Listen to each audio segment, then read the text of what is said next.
This is She Cried Against Strangling Hands, written and read by me, Alex Dalliance, and the music is by Vulture.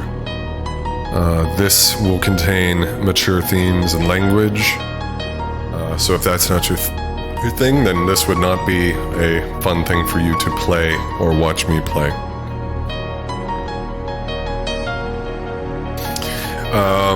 So I'm guessing right now it's going to be very hard for us to survive this one because it is a very hard game.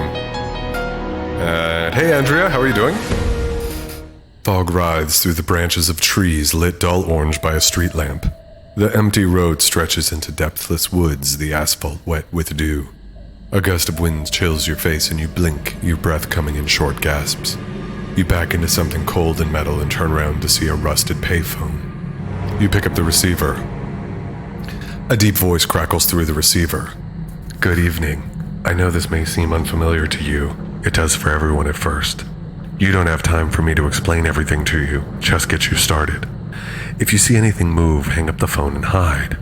A killer lurks in these woods. Move silently and do not waste time. There is a subway that can take you to safety. To use it, you will have to find the message she left you.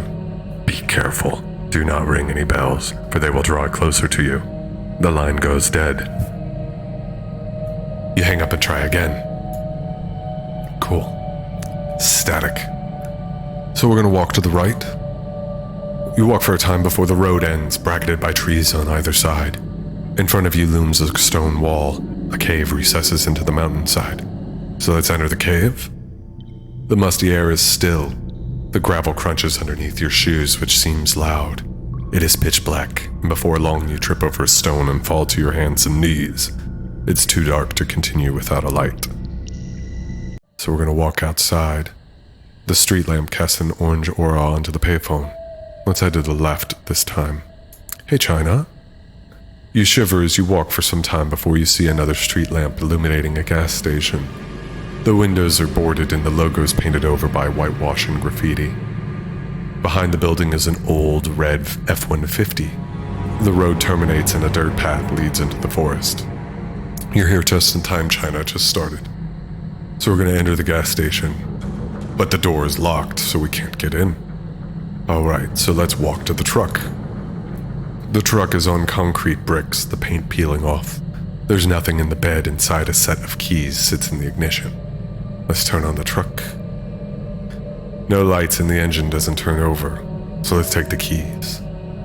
We put the keys in your pocket, and then we're going to walk to the front of the station, and we're going to enter it with the keys. You try several keys on the key ring until one works. The door opens with a grating sound. You put the doorstop down so the luminosity from outside can penetrate the darkness. The shelves have all been cleared and a thick layer of dust is disturbed as you walk inside. An unlit candle sits on the counter. As you explore, you find the building has been gutted. A handwritten note is taped to a window. Searching behind the counter, you find a small flashlight. The note reads, or the words were written in black Sharpie ink, the paper weathered. Jake, I have to close the store. I'm leaving the state with Anna tonight. If you choose to stay, please take any supplies you need before they are looted. Kira. Walk outside. So we're going to follow the path into the woods. The large twisting trees block out the orange glow from the street lamps as you walk down the path. Vines hang from the boughs, wrapping around you as you walk, and you have to stop more than once to pull them off of you. The path ahead becomes more narrow and tenebrous. You continue down the path and walk for some time, the forest becoming more claustrophobic, until you step into something gelatinous. Cold liquid splashes onto your jeans. The canopy parts above you, a sliver of starlight allowing your eyes to focus on a gray hand. Your breath catches and you stumble backwards, your boot making a sucking sound as you pull it out of the corpse. The body is missing its head, neck, left shoulder and arm, flaps of skin hanging over the puddle of gore spilt out of the torso. Against your revulsion, you lean in closer to see deep puncture marks across the back and a procession suggestive of a bite from a massive jaw. The path ends. You search the body and you find a backpack nearby and dig through it, pulling out a cell phone and some AA batteries. The cell phone turns insubstantial in your hand, dissolving into a bluish mist, and then reforms into a small ringing bell. Its chiming echoes around you and into the distance, and then the bell dissipates into nothing. You sling the backpack over your shoulder. You walk to the entrance of the woods. As you draw near to the opening of the woods, you hear a guttural hiss. You crouch down and peer from behind the trunk of a large tree. The tree shudders as a wall of bedraggled ropes presses against them, then loud cracks of snapping branches ringing in your ears. Gargantuan digits wrap around a nearby oak, black nails gouging the bark, and then the sound of splintering wood as it's uprooted. You recognize the ropes for what they are, matted hair hanging from a behemoth's arm. The bulk of the creature is hidden from view behind the remaining timber. You begin to retreat but are paralyzed when two enormous orbs open in front of the hand, reflecting a dim yellow light. Petrified, you gaze upon a colossal, leathered face which hangs from an elongated maned neck. A growl, then the head swings away and its massive arm disappears. You watch as the unutterable horror strides away into obscurity, its footfall quiet. You remain motionless, your heart battering against your chest. Nothing stirs in the darkness beyond, the woods silent. The windows in front of the gas station are still boarded and logos painted over by whitewash and graffiti. So now we're going to head back to the payphone, and then to the cave. In front of you looms a stone wall. Let's enter the cave now that we've got batteries. The musty air is still. The gravel crunches underneath your shoes, which seems loud. It's too dark to continue without a light, but we've both got a flashlight and batteries. You put the batteries into the flashlight and turn it on, a meager beam of light illuminating the rock walls around you.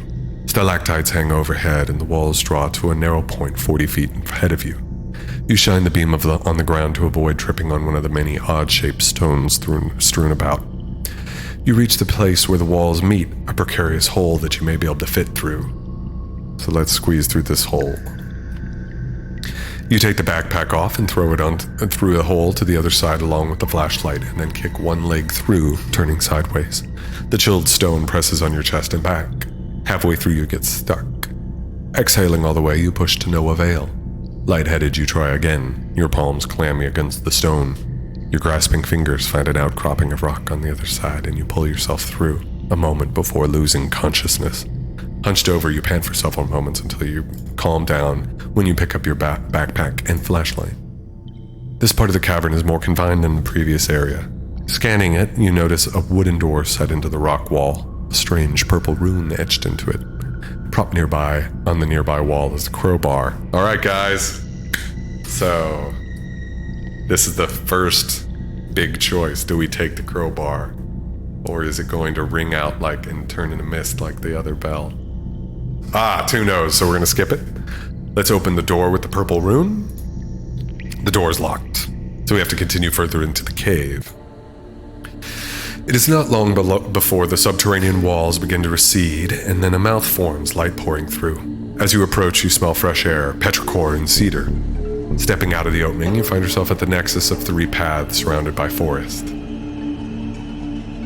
So we're going to walk down the middle path.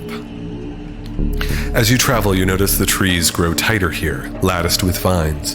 The path abuts to a tall iron fence. You press your face between the bars. Beyond lie many eroded gravestones. You check to see if there's any way through, but the bars extend below ground. A piece of stationery lies in the dirt. You pick it up and read it. Light a candle to mourn those that have died. There are secrets even the dead can't hide. We head back to where the cave was, and let's head to the left now. As you tread down the path, you hear the sound of water lapping. Before you is a wooden wharf protruding into a vast river, several docks extending off of it. To your left, the path leads to a white cottage on a hill overlooking the river. So let's explore the wharf. The planks creak and sag under your weight. The odor of brackish water fills your nostrils. Most of the slips are unoccupied. A fishing vessel has capsized and lays mostly underwater in one, and a modest sailboat is docked in the other. A corroded gas can rests below a fish cleaning table. Alright guys, are we taking the gas can? Do it! Oh, we gotta do it. Let's take the gas can. Managed to fit the gas can into your backpack. So let's walk to the sunken boat. It seems to have been sank long ago, the paint on the hull eroded, exposing rusted amber metal beneath. The starboard railing juts out of the water along with part of the roof, the rest submerged. A rope tied to a cleat dangles in the water, seaweed growing from it. Do we take the rope? No. Okay, so let's walk to the sailboat. The sailboat is perhaps 30 feet long and looks to be in good condition. Behind iron-barred windows, a dim light emanates. Let's enter the sailboat. But we can't. We jump on the boat and knock on the door, no answer. Checking the black handle, you find the door is locked. Climb off the boat, and we're gonna head back down the docks to the, we're gonna head over to that cottage that we saw earlier. Sorry guys, you guys gotta be faster. The worn exterior is in dire need of whitewashing. A few steps lead to a patio with a rocking chair. You sit in the rocking chair, and it groans as you rock back and forth. From here you have a good vantage of the river as it cuts into the forest, the stars glimmering on its surface. The far bank is lined with ancient trees, the forest stretching far into the horizon. Further down you see the river white-capping into rapids, and further still a raised drawbridge. We're going to enter the cottage. You open the door and peer into the darkened interior, the nauseating smell of rotting meat assaulting you. Debris covers the floor, newspaper, pill bottles, beer cans, and trash. You turn on your flashlight to get a better look. On the counter lies what appears to be a decomposing leg of an animal, perhaps a buck. On the table lies a box of 9mm bullets. In the corner of the building lies a large pole of oxidized metal. On the far wall there is a door, like the one you saw in the cave, except this one is engraved with a red rune instead. So we could take the rotting meat, we could take the box of bullets, we could take the metal pole, and we'll try opening the door. I happen to know the door is already locked. So, are we going to take the meat, the bullets, the pole, any of them, or none of them? We can do any combination thereof. Take it all. All right. Let's see what else anybody else has to say. Someone else liked that. Rose liked it. I think that means we're taking it all. All right, so we're going to take the rotten meat. You gag as you brace yourself for touching the meat, but as you lay your hand on it, it turns insubstantial, dissolving into a bluish mist and then reforms into a small ringing bell. Its chiming echoes around you and into the distance, and then the bell dissipates into nothing. All right, we better take the bullets then. Also, the bullets turn insubstantial in your hand, dissolving into a bluish mist and reform into a small ringing bell. The bell dissipates too into nothing. All right, let's take the pole. You examine the metal pole in your hands. It doesn't turn into a bell, thank God. Perhaps used for heavy machinery. Everything but the meat, just the pole. Ryan, we should have done just the pole, that's for sure. All right. So let's walk outside. And we're going to head back to where the cave was, where we had the 3 paths. And we're going to head down the right path this time.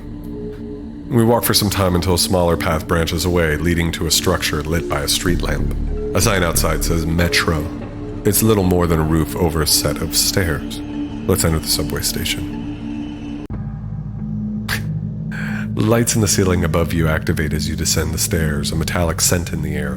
When you reach the landing, several halogen bulbs turn on and you see a subway car, the door open. You hear the low thrum of electricity. A sign says, "Danger, do not enter across tracks." And there is a picture of a stick figure man being electrocuted.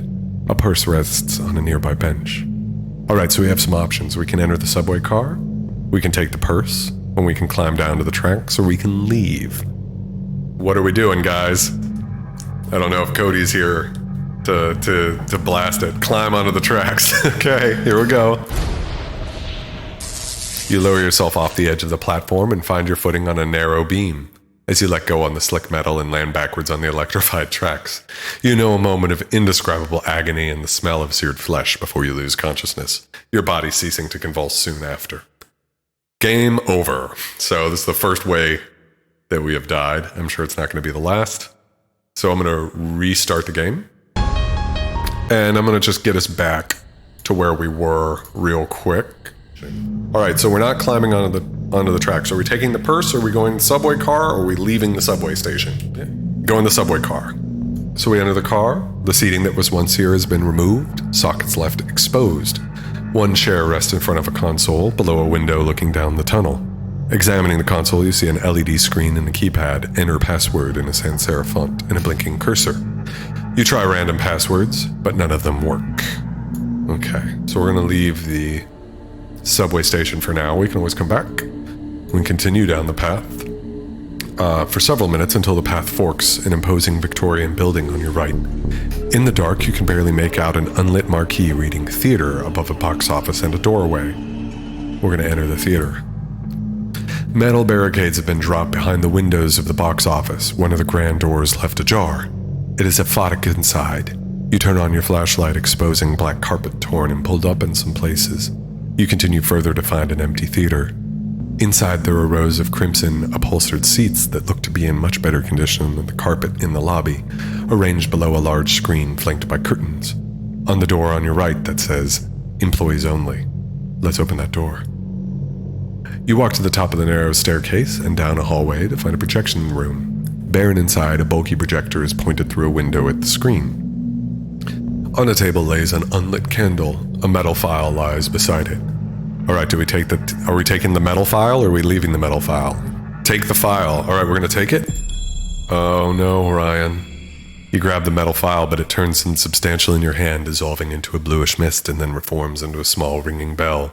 Its chiming echoes around you and into the distance, and the bell dissipates into nothing. A cold chill goes down your spine as you realize that that monster is one step closer to finding you. You inspect the projector. The antiquated machinery has a certain charm. It's cumbrous iron scarred from years of use. There's no film in it, and with no power in the building to see if it works. You walk downstairs and sit down in one of the seats. The plush chair squeaks as you sit in it. The commanding movie screen envelops your vision. Let's leave the theater for now.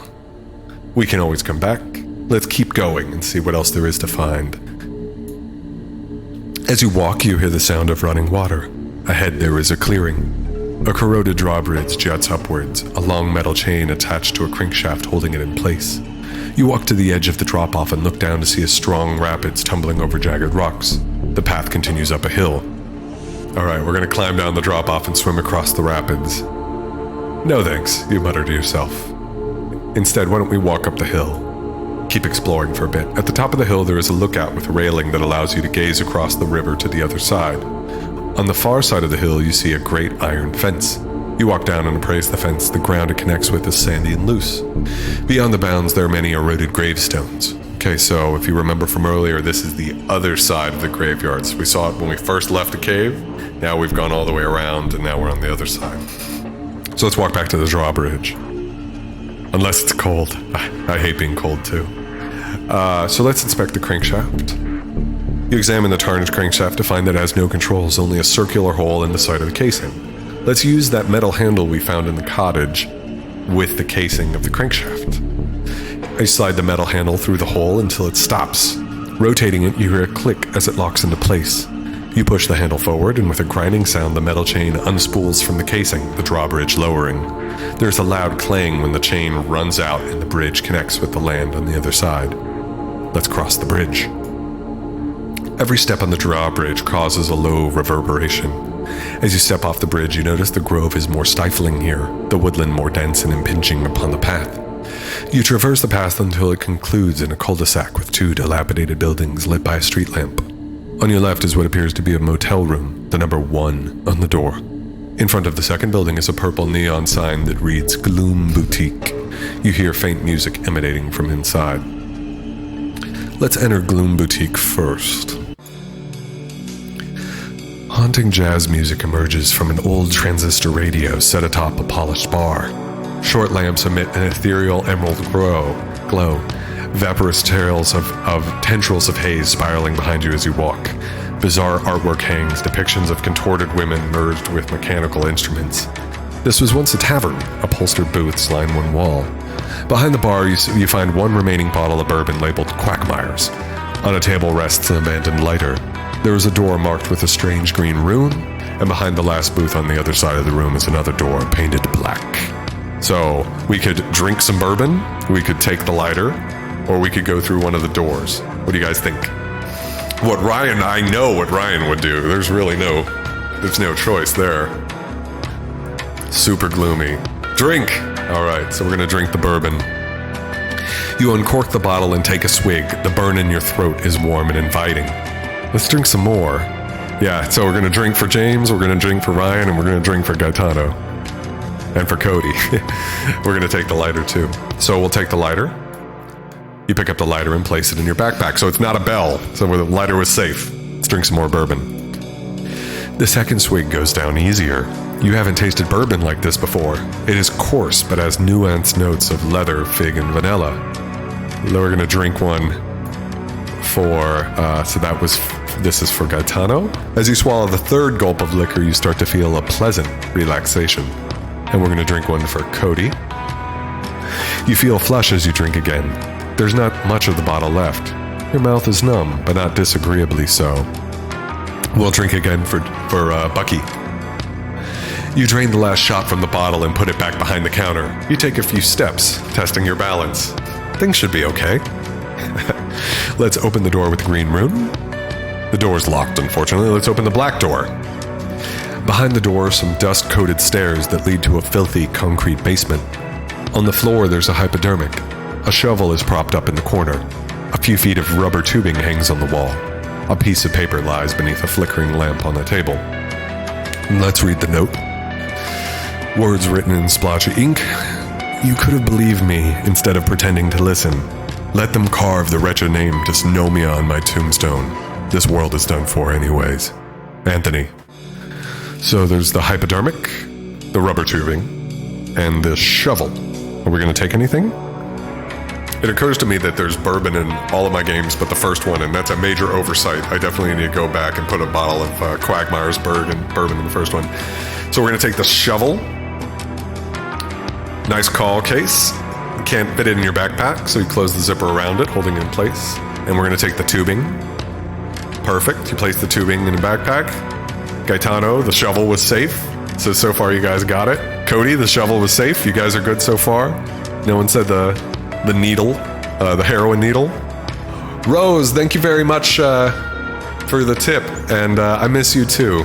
I miss your voice. We gotta hang out as soon as this is over. I'm sure we will. All right, so let's walk back upstairs. I really appreciate the tip. Thank you very much. All right, let's head outside. And we're going to enter the motel room. The door creaks open. You feel along the wall for a light switch, flipping it on. 2 lamps bathe the motel room in a light. A safe lies behind a cheap-looking bed. One of the lamps is on a bedstand, the other near a table with an empty rocks glass resting on it. So we've got some options. We can take the rocks glass, we can inspect the safe, inspect the bedstand, or we can head back outside. We're going to check the safe on Gaetano's request. It's made of black laminated metal and has a 4-number combination lock. So let's try some random numbers here. And unfortunately, none of them work. Let's inspect the bedstand. Inside the drawer rests the Bible. A torn piece of paper lies on the shelf. All right, let's take the torn piece of paper. The page is torn down the middle, words scrawled in ink. 20 paces, the end. Turn right, paces 2. It is buried. Wonder what that means. Rocks glass. All right, so we're going to close the drawer on the Bible. Who needs a Bible? Let's take the rocks glass. Oh shit. The empty rocks glass turns insubstantial in your hand, dissolving into a bluish mist, and then reforms into a small ringing bell. Its chiming echoes around you and into the distance, and then the bell dissipates into nothing. Unfortunately, a cold chill goes down Cody Emerson's spine as he realizes the monster is that much closer to finding us. All right, so we're going to walk outside of the motel and walk back to the bridge and to cross it. So let's walk to the theater. Let's enter the theater and go back upstairs to the projection room. You walk to the top of the narrow staircase and down a hallway to find a projection room. Barren inside, a bulky projector is pointed through a window at the screen. On the table lays an unlit candle. Well, because Gaetano mentioned it, we now have a lighter, so we can actually light this candle.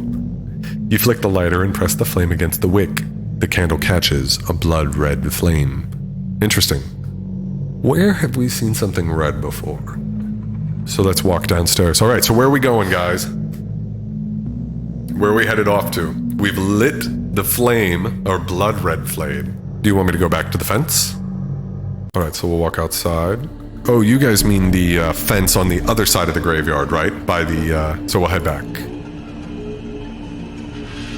So we're heading to the hill, to the graveyard fence. Here we go. On the far side of the fence, you see a great iron fence. On the far side of the hill, you see a great iron fence. You walk down and appraise the fence. The ground it connects with is sandy and loose. Behind the bounds, there are many eroded gravestones. So let's use the shovel that we picked up. I think Gaetano was the one who said that too, or maybe it was James. Use the shovel to dig away the sand. You unearth the ground below the fence, hollowing out a hole you can fit through, so let's climb under and into the graveyard. Crawling through, you stand and wipe the dirt from your clothes. As you walk through the graveyard, you notice that most of the names on the headstones are indecipherable, the rocks smoothed by time. You come upon a daunting mausoleum in the center of the grounds. So let's enter that. The marble doors are locked, unfortunately, so we can't enter. There are two cavities about a foot tall and narrow in the doors. You wonder upon their purpose. We can't seem to get into the mausoleum right now, so what do you think our next step is, guys? Backtrack to the cave. I love you, Lily. Gaetano's. Alright, so we're gonna climb under the fence to look out. We're gonna backtrack to the cave, so we're just walking around town.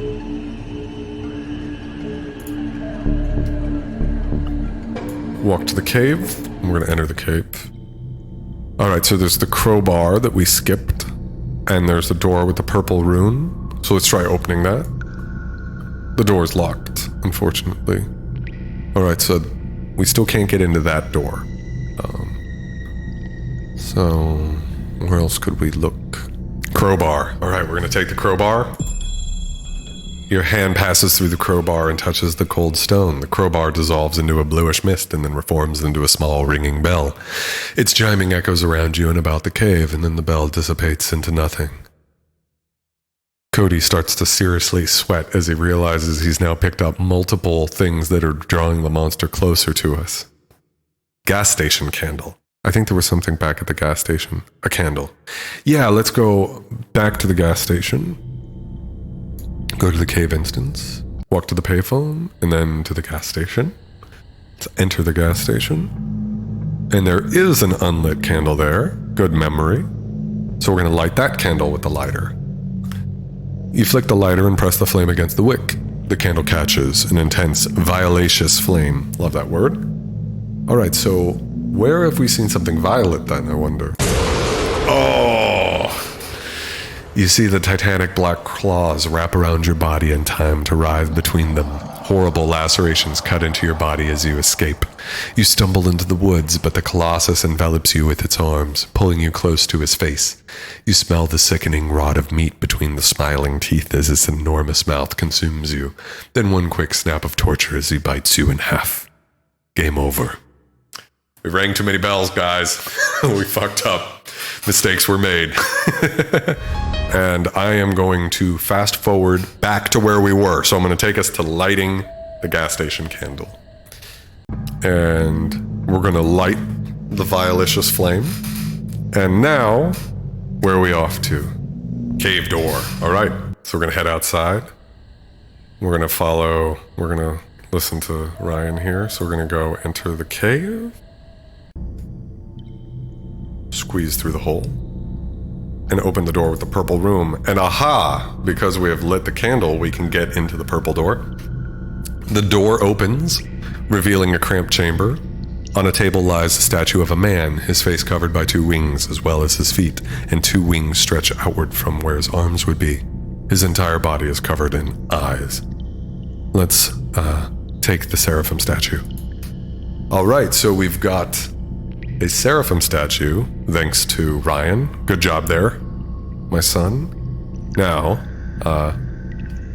do we need the red candle lit too? Alright, so we can go light the red candle. So we'll exit the cave, we'll walk into the theater.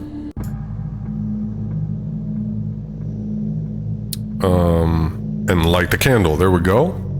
And the candle catches a blood red flame. So now we have the red candle lit. So we can, where are we going from here?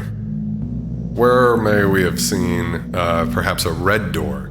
The door in the cottage, yes. Let's go Let's go back to the cottage. Alright, so we're going to go to... we're going to head back to the lake, or the river, I should say. And we're going to enter the cottage.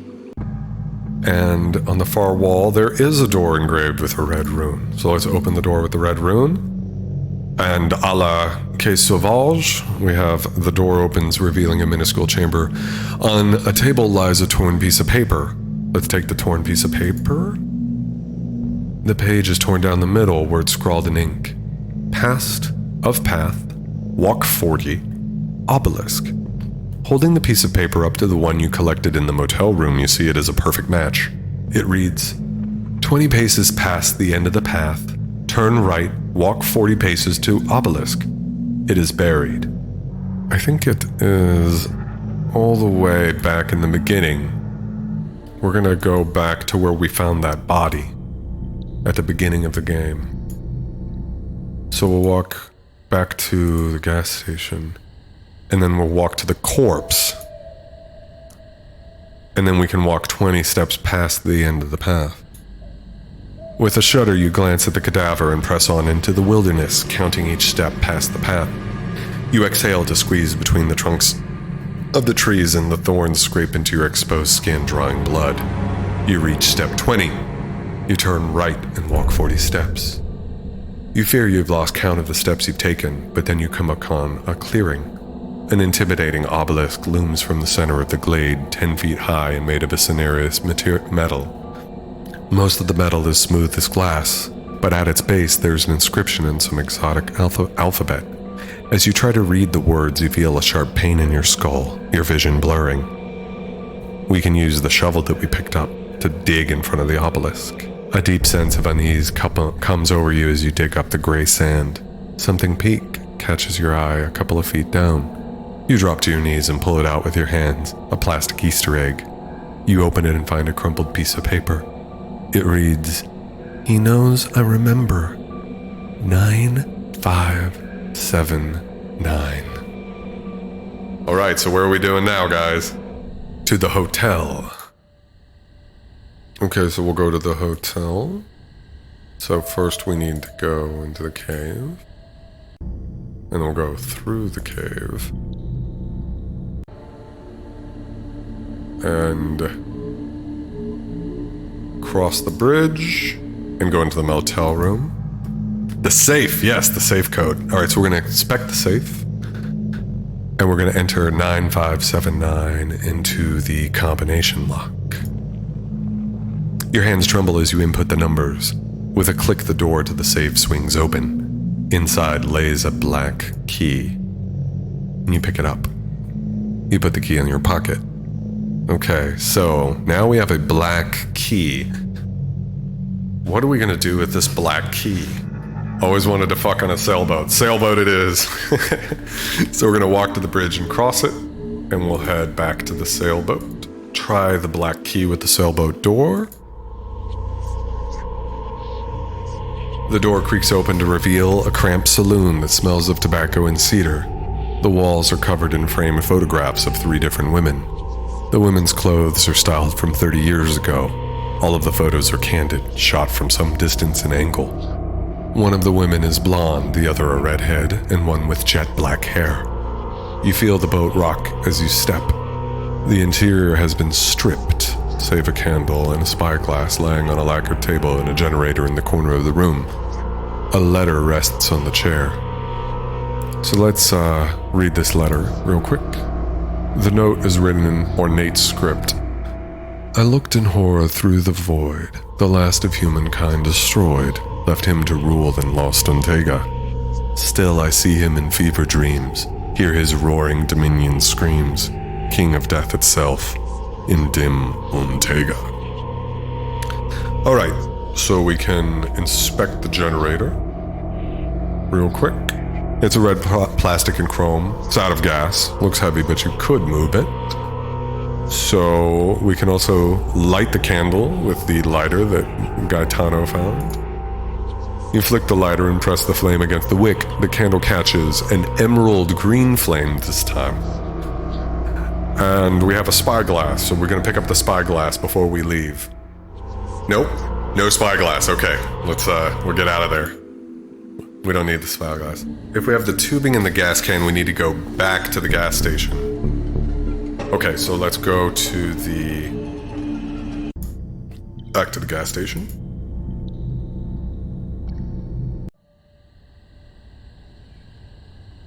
And then we go to Gloom Boutique after that. Okay, so we go to the gas station, and perhaps we walk to the truck, and we can use the gas can and rubber tubing with the truck.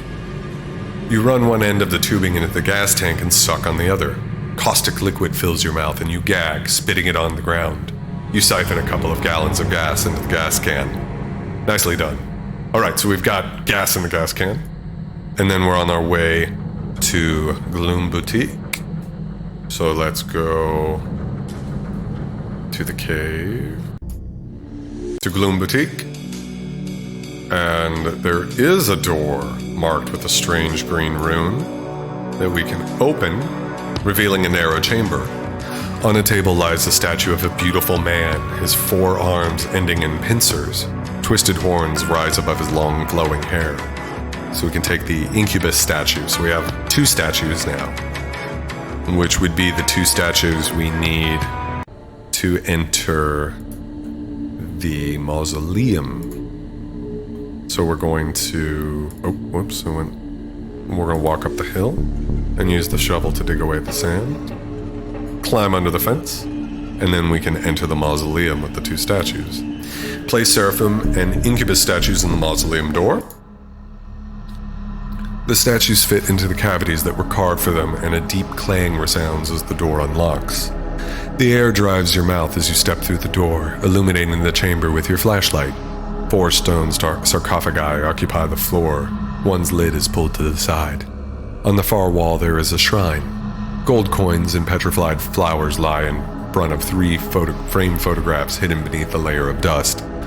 Above them hangs a sculpture of a gigantic head.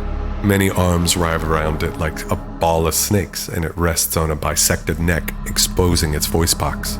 Where there would be a face, there are full, succulent lips lined with jagged teeth that expose a blood-red eye, a slender gray tongue protruding from the pupil. The words, "Nothing on earth its equal, a creature without fear," is scrawled on the ceiling in ink. So, we can do a couple of things. We can, let's try opening a sarcophagus. We'll see what's in there. You push as hard as you can, but you are not strong enough to dislodge the lid. Alright, so why don't we try the open one then? There are no remains inside, only a can of 35mm film. So we can take the film can. So we can inspect the photographs, inspect the sculpture, we can walk outside. What do you guys think? Photos. Alright, you wipe the dust off the photos. There are yellowed pictures of the 3 women you saw on the boat. Their eyes are red with tears, their bodies bruised and bloodied. One is naked and bound with rope, while the other's clothes have been torn open between their legs. Let's inspect the sculpture. You lose track of time as you stare into the maw. You come to and notice blood on your hands and on the floor. A shock of pain as you see long gouge marks on your arm, your flesh under your fingernails. Back to the theater. Okay, so we're going to walk outside. We're going to climb under the fence. We're going to walk to the drawbridge, to the theater, enter the theater, go up to the projection room, and we can walk to the sailboat and bring the generator to the projection room. So, since we have the gas can, we can bring that here. Yeah, the generator on the boat. I programmed it so that you could get it from either room. You could go to the theater or the boat, since you need to do it. So we can walk there. You return to the sailboat and pick up the generator. It's heavy. You have to set it down and rest several times on your truck back to the theater. Exhausted, you drag it up the stairs, fill it with gasoline, and then pull the ripcord. You hear a grating sound, and then the generator coughs to life. And we can insert the film can into the projector and plug the projector into the generator. You place the can inside the projector and plug it in. It hums, and a black and white image is projected onto the screen. It's difficult to see from here. Let's walk downstairs and sit in an upholstered seat. A still image of one of the women in the photographs is projected onto the screen in front of you. The screen goes black. An elongated hallway. At the end stands a man in overalls, his gray hair combed to the side, unblinking. His voice, choked and vacillating, rings through the theater. I am sorry. I cannot. It begs of me. I must. He's close to the camera. He takes me every night in dreams. His body convulses. A field, tall grass swaying in the wind. The camera pans, and beneath an oak tree there is a swing set, a young boy playing in the sand. The old man in the hall. He is here! A man wearing white walks through the field. The boy notices, scrunching his face. Hello, Paul, the man in white says. The boy begins to cry. I am not here, the old man in the hall yells. It is time, the man in white says. He walks to the boy and wraps his arm around him. I am not here, the boy sobs. The boy tries to run, but the man in white grabs him, his nails scratching the boy's arm. Why don't you love me? The old man in the hall wails. No, the man in white growls. He grips the boy and pulls his pants to his ankles. The old man in the hall cries. No one to protect me. I am here, child, says an abysmal voice.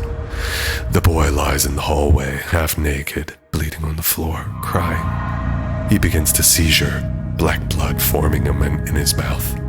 Strained words disgorged. I will protect you. A slick black hand reaches out of his throat, breaking his jaw. I am merciless. And the screen goes black. The subway it is. So we can enter the subway station, and we can enter the car, and we can enter Merciless or Ontega as a password. Ontega it is. The computer rejects the password. So we enter Merciless as a password.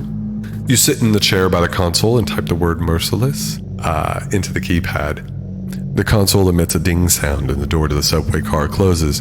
An engine turns on and the car rolls into the tunnel, extinguishing the light.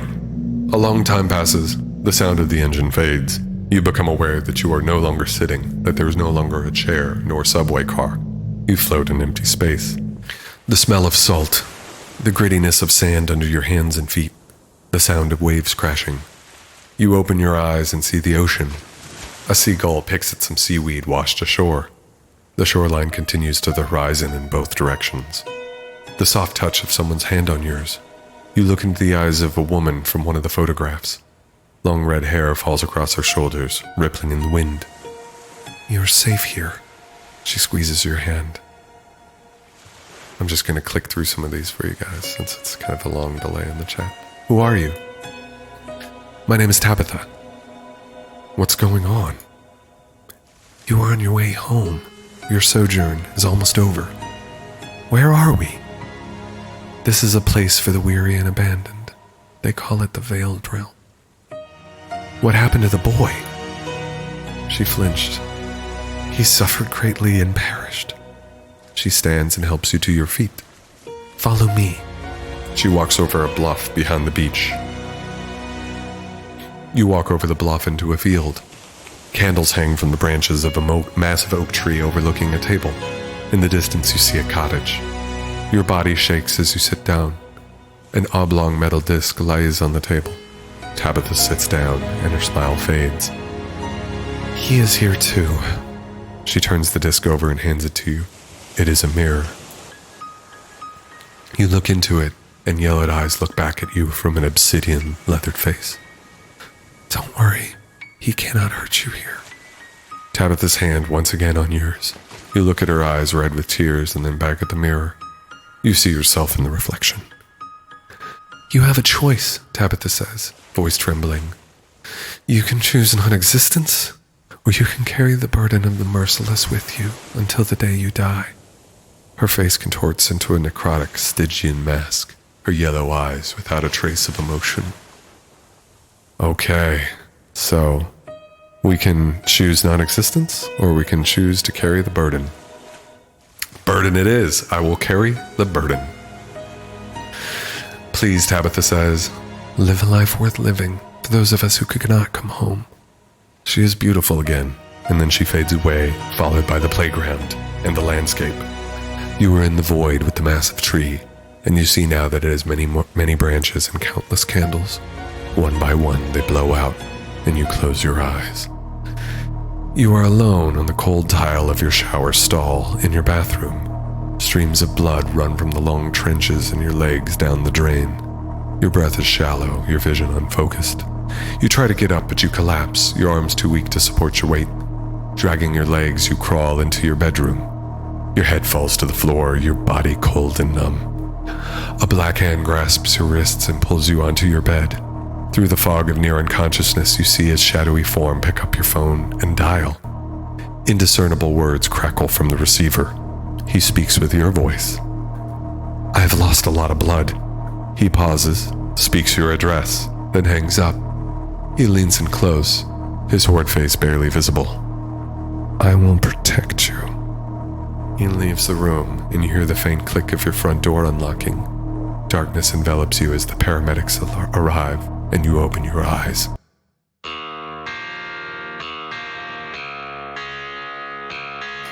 Alright guys, I'm going to let this song play out. I'm going to grab another beer, and we're going to jump in on the sequel to this game, Screams I Named Betrayer. Hey Eric. Hey Ernie. I'll be right back, okay? 2 minutes.